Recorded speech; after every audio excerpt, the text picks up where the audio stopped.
Ahoj, mám tu pred sebou takúto rýchlo nabíjačku, za ktorú som zaplatil euro 80 aj s dopravou a teraz sa po niektorí smejete, že za takúto sumu to nemôže jednoducho fungovať, ale poviem vám takto, že ono to naozaj funguje a dokonca, keď si to zvážime, tak budete možno prekvapení, ale za euro 80 sa dá naozaj kúpiť takáto nabíjačka 51 gramov. Toto je originál 10 W, 44 gramov. Takže už z toho vieme usúdiť, že môže to naozaj fungovať. Každopádne to neznamená, že keď to funguje, že to je bezpečné. V tomto videu si jednak zistíme, že či je to bezpečné. To znamená, že si to rozoberieme. Keby to bolo bezpečné, tak vedel by som si predstaviť kúpiť viacej takýchto nabíjačiek. Ale pointa tohto videa bude celkom iná. Pointa videa bude taká, že my si ukážeme, aký je rozdiel medzi klasickou nabíjačkou 5V a rýchlo nabíjačkou, lebo v predchádzajúcom videu, v ktorom som recenzoval túto nabíjačku, táto nabíjačka takisto má tu napísané, že má to byť rýchlo nabíjačka, ale bohužiaľ, tak pod týmto videom ste mi písali, že môj mobil nedokáže sa prepnúť na rýchle nabíjanie, že tie USB káble, ktoré používam, tak nedokážu fungovať pri rýchlom nabíjaní. Ale v skutočnosti už podľa tohto zapojenia bolo vidno, že toto nemôže fungovať ako rýchlo nabíjačka a my si práve ukážeme, že aký je tam rozdiel, že aké komponenty musí mať USB, ktoré podporuje vyššie napätie, na rozdiel od USB, ktoré podporujú štandardné 5V napätie. Poďme si to otestovať. No a ešte vám môžem ukázať, že čo je tu napísané a následne to môžete skontrolovať, či Číňan nekeca, výnimočne, či Číňan nekeca. Takže ja si to zapnem. Najprv si otestujeme štandardné USBčko. Tam Číňan uvádza 3 amperový prúd. Aspoň tu je to napísané 3,1 amperový prúd. Tak som zvedavý, ale teraz si najprv otestujeme to, že dám to naopak, aké protokoly to podporuje. No, takže štandardné USBčko, takže nič. 1,8 amperový prúd a samozrejme nič. Všetky tieto USBčka budú spojené paralelne, to ani nebudem testovať. To zistíme, že keď si to rozoberieme, že naozaj to je tak. No a teraz to USBčko s rýchlym nabíjaním, takže OK. Dúfam, že to vidíte. OK. OK. OK. Takže naozaj to môže spĺňať to, čo Číňan sľubuje. Ale my si vynútime zmenu napätia a následne si tam pripojím samozrejme záťaž, aby sme zmerali ten prúd. Takže vynútime si zmenu napätia. Takže vidíme, že už som tam stlačil 0,2 a máme tam 5,7V napätie, 5,9, 6V napätie. Aby ste mi verili, že naozaj je to tak, že ten merák si nevymýšľa, tak môžem tu pripojiť ešte jeden USB tester a môžete to kontrolovať.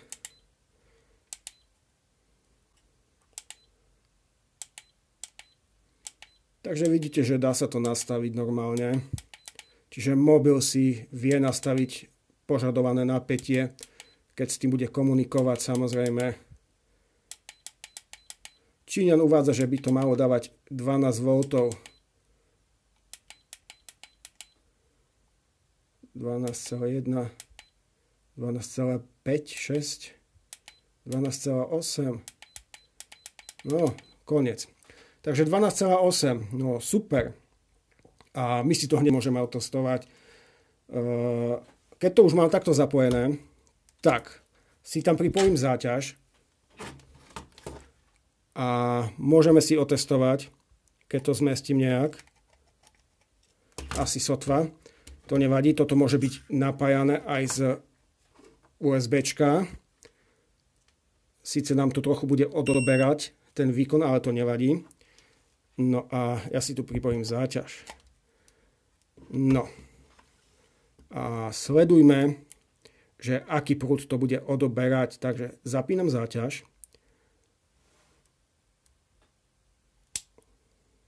No. Takže ešte je tam 12V napätie a už to začalo prudko klesať pri 1 A prúde. Pri 1,5 A prúde len 10V napätie. No, pri 2 A prúde 10V napätie. No, je to dosť výkonné. 3 A prúd 7V napätie. To je 21W, alebo tak nie, keď sa nemýlim. 6V napätie 3,5 A. 5V napätie a bude tam prúd.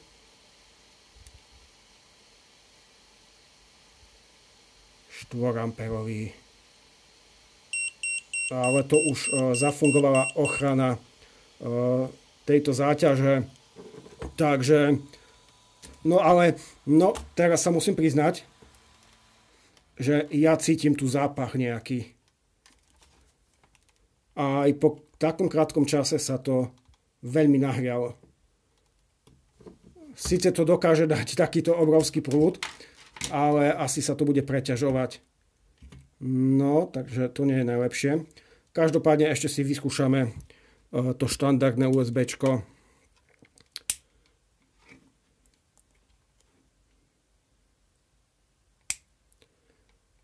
5V, 0,5 A a už to klesa. Pri 1, niečo tam bolo.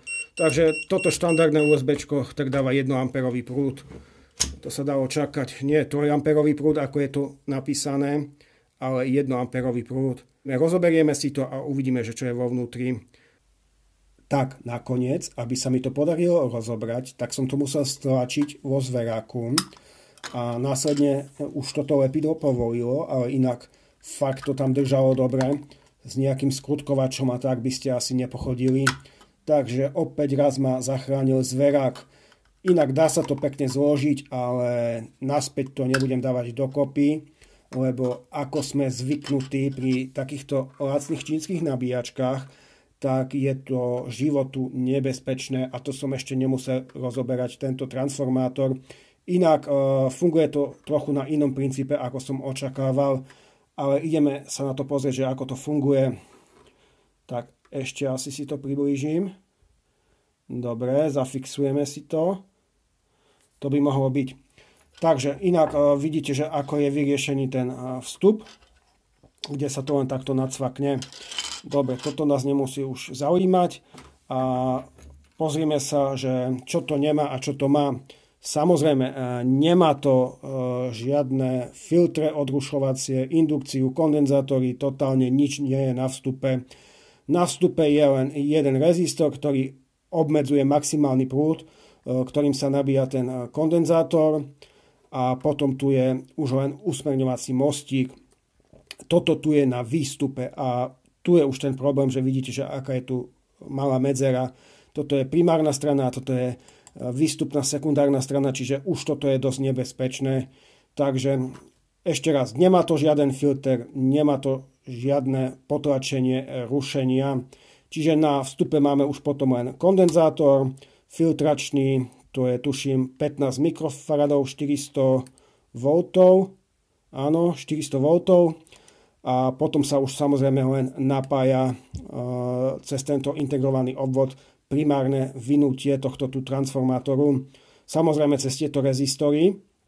Vidíte, že má to nízku hodnotu a je to asi paralelne zapojené. Čiže pomocou týchto rezistorov sa sníma prúd. No a potom tu máme ešte jeden rezistor a ten má zase veľmi vysokú hodnotu odporu. A ten slúži na napájanie tohto integrovaného obvodu. A to vtedy, pokiaľ to ešte nekmitá. Čiže najprv sa to nabije tento kondenzátor cez tento rezistor. Keď to dosiahne nejaké napätie, tak sa to rozkmitá. A následne, keď už to kmitá, tak sa usmerňuje to napätie z pomocného vynutia. Nabíja sa tento kondenzátor a už to pracuje. Už sa očerpáva energia pre ten výkonový tranzistor. Takže klasické zapojenie. A vidíte, že je tu naozaj len zo pár súčiastok. Možno ešte je tam jeden rezistor, ale to nie som si istý, či náhodou nie je pod týmto integrovaným obvodom, ale to nás ani nemusí zaujímať. No, čiže takto to funguje. A čo ma ešte tak zarazilo, je toto zapojenie. Nie, že by to bolo niečo špeciálne. Tu vidíte diodu, rezistor a kondenzátor. Čiže je to RCD člen. No, ale všímajte sem. Vy to asi nevidíte. Nejak to zabuduj zaspajkovať. Takže tento RCD člen slúži na to, aby tam nevznikali napäťové špičky. Lebo pri vypnutí tohto integrovaného obvodu sa môže naindukovať dosť vysoké napätie, ktoré môže odpaliť tento integrovaný obvod. Takže kvôli tomu je tam kondenzátor, ktorý pohltí tie krátke impulzy a následne sa to vybíja do tohto rezistoru, ale takto to rozhodne nemôže fungovať. No možno bol tam nejaký kontakt, tak to možno aj funguje, ale ja si asi vyskúšam robiť takú vec, že tento kondenzátor vyberiem celkom vonku a vyskúšame si, že aké tam budú napäťové špičky a následne si to prispajkujem tak, ako to má byť prispajkované. No ale poďme ďalej sa pozrieť na to, že ako to funguje. Čiže aby toto USB-čko mohlo mať rýchlo nabíjanie, tak musí mať tento komunikačný čip. Samozrejme, tento čip riadi tento optočlen, ktorý následne riadi tento integrovaný obvod a tým pádom môže sa meniť to výstupné napätie. Čiže ono to funguje tak, že toto USB-čko je master, určuje, že aké bude na výstupe napätie a tieto USB-čka majú znižujúci menič. Čiže tento menič znižuje to napätie na 5 V. Ono má tu svoj integrovaný obvod. Niekde by tam malo mať aj rezistor, pomocou ktorého sa nastaví maximálny prúd, ale to je tuším niekde pod tou cievkou, pod tou indukčnosťou. Inak toto, čo tu vidíte, tak je samozrejme synchronný usmerňovač, čiže je to rozhodne lepšie ako nejaká dióda, ale aj tak ten kondenzátor by nemal byť takto umiestnený, lebo aj tak sa to môže dosť nahrievať. Každopádne je to rozhodne lepšie ako nejaká obyčajná dióda, lebo na tomto tu vzniká veľmi malý úbytok napätia. Takže ešte raz, ako to funguje. Toto USB-čko určuje, aké napätie dáva ten transformátor a tento menič napätia potom znižuje to napätie na 5 V napätie pre tieto USB-čka. Ako vidíte, tak tieto USB-čka majú tu len prepojky, takže teoreticky väčšinou tie zariadenia budú odoberať 1,8 A prúd a vidíte, že jedine toto USB-čko má tam ten komunikačný čip. Môžeme sa pozrieť aj na tú spodnú stranu, že je to naozaj tak, že jedine toto USB-čko využíva tieto dátové piny, tieto ostatné USB-čka sú prepojené napriamo. Čo sa týka tej izolačnej medzery, tak nielen tu je tá medzera malá, ale aj na tej spodnej strane. Vidíte, napríklad tu je docela dobrá tá izolačná medzera, ale tu už to je jeden veľký myšmaš. Všetko dokopy sa spája. Neviete, čo je primár, čo je sekundár. Skrátka je to o ničom. Toto je tá cievka a tu je ten usmerňovač. Čiže naozaj tu je tá malá medzera. Toto malo byť nejak inak vyriešené. Ono je síce pekné, že na výstupe vidíte, je Y-kový kondenzátor, že akú má nádhernú medzeru, ale na tejto druhej strane to nejak nedomysleli borci. Takže darmo tu dali Y-kový kondenzátor. No, ja teraz idem asi pripojiť ten osciloskop a si vyskúšame, čo to robí, keď ten kondenzátor nie je pripojený. A následne si môžeme ešte zmerať tie výstupy. Tento kondenzátor samozrejme slúži pre tento spínaný zdroj a tento veľký pre toto veľké USB-čko. No dobre. Teraz si ukážeme, že akú dôležitú úlohu hrá ten kondenzátor. Čiže mám to opäť pripojené a vám ukážem, že čo spôsobí tento kondenzátor. Inak, čo je to za topológia? Je to klasická topológia flyback, to znamená, že tranzistor spína v tomto okamihu na tento čas a v tomto okamihu sa odoberá tá energia. A tu vidíte tento impuls nežiadaný. ono nie je to zaťažené, tak ten impuls nie je bohviaký, ale už aj teraz je dosť zreteľný. Čiže vidíte, tento impuls môže zničiť ten integrovaný obvod. V tomto prípade ani nie, lebo nie je to zaťažené, ale keď si to zaťažím podstatne viac, kľudne si to môžeme aj zaťažiť a uvidíme, ako sa to bude meniť.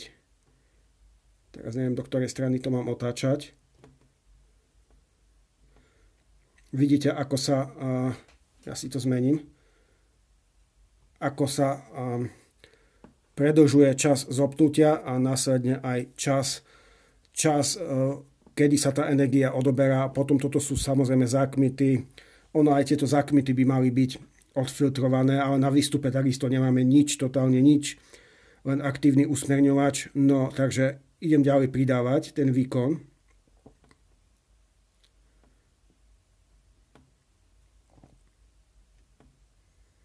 A vidíte, že ten impuls je už pomerne vysoký. Ten osciloskop to nedokáže nejak zachytiť, ale vidíte naozaj, že tento nežiadaný impuls je už pomerne vysoký. Má to minimálne 300 V, ale by som odhadoval, že to má podstatne vyššie napätie. Ja si to asi takto priblížim. No. Ty vole, tak. Aby ste videli. A ešte si tam pridáme. Samozrejme, ono to rastie ďalej, to napätie maximálne. Takže nie je to sranda.